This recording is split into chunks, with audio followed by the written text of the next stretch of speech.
Ladies and gents, Ange Postecoglou has just exposed Tottenham for not being a big club, in his opinion. He has said a lot of painful truths, which a lot of this fan base are not going to be happy with. We have got a lot to get into. If you haven't already, go over to the Overlap YouTube channel and watch Gary Neville and the gang listen to Ange Postecoglou, and he goes out there and absolutely rips into us. He rips into us left, right, and centre. And you know what?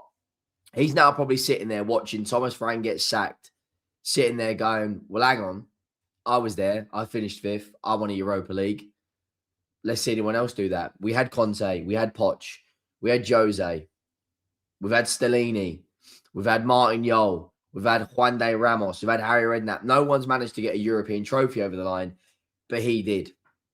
And this is going to be a very, very interesting watch. We have got a clip from the overlap I do want to play, and I want to get your thoughts and opinions. So let me know down in the comments. Make sure you drop a like on the video if you haven't already. The road to 20,000 subscribers is well and truly on. We're just under 250 away from hitting 12K.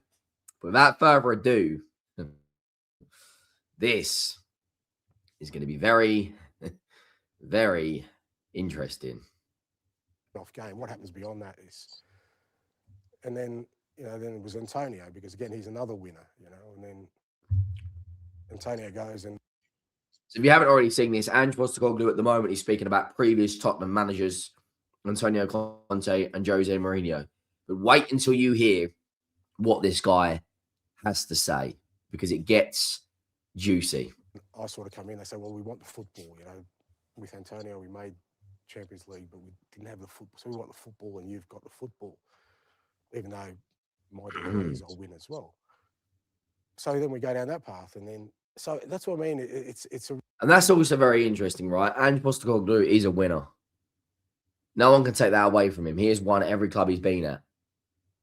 He just doesn't get the same recognition of Jose and Conte because they've won the biggest of the big, the Premier Leagues. Real curious in terms of understanding what are they trying to build. Here we go. Here we go. There's obviously they've built an unbelievable stadium, unbelievable training facilities. Yep. But when you say it, Ange, say it how it is, mate. The expenditure, particularly in their wages structure, they're not a big club.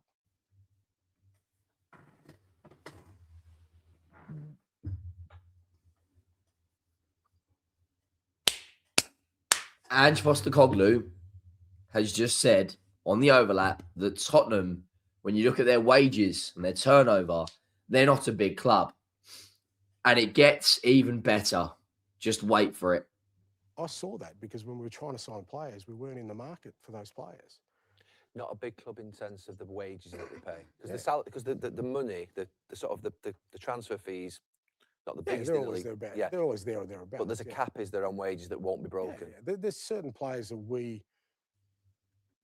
And wait until you hear the players, guys, because all of these players I've been banging the drum to bring in. Every single one I have been banging the drum that would comfortably improve our club, comfortably improve the way we play, and improve the 11. Wait until you hear these players. If you watch this channel a lot, or you watch the main channel, you know there's one of them I rave about.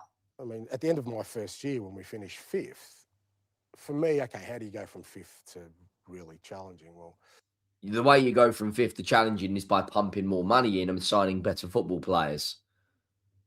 We had to sign Premier League ready players. Yep. But finishing fifth that year didn't get us Champions League. We didn't have the money. So we ended up signing Dom Solanke, who was absolutely, I was really keen on him. I really like him. And 3 teenagers.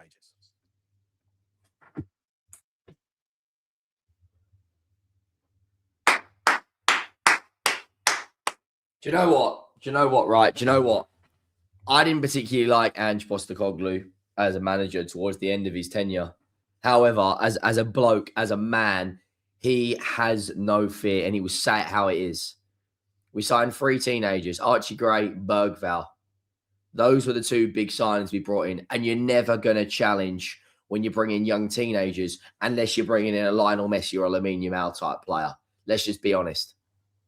I was looking at Pedro Neto and Buemo and Semenyo at the time, Mark Gahey, because I said we need, if we're going to go from 5th to there, that's what the other big clubs.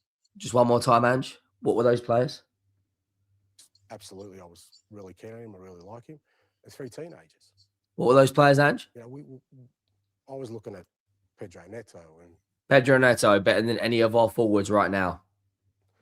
Buemo and Brian and Buemo, better than all of our forwards right now. Semenyo at the time. Mark Semenyo, I have been raving about this guy for 12 months. Gahey, because I said Gahey. if we're going to go from 5th. Me and Sean used to have my voice, man, so many constant debates about Gahey. Now he's on the verge of challenging for a title with Man City. Now he could win the Champions League this season. He could win the League Cup this season. I wanted Gahey at Spurs. I've been calling this out for so long. And Ange Postecoglou has just ripped into that board. Let's bring it back up. And those 3 teenagers are outstanding young players. Brilliant young. And I think they'll be great players for Tottenham. But they're not going to get you from 5th to 4th. Yeah. He's bang on the money. He's bang on the money. Like, literally, he can't say it any better than he just has. He physically can't. From 3rd. But what was coming out from the club was that, no, we're a club that can compete on all fronts. So when you can't. You just can't. Like, he has absolutely just exposed us for what we are. That is going to be a very, very, very interesting few days at Tottenham. He also went on to say, I can't bring up any much more for copyright reasons.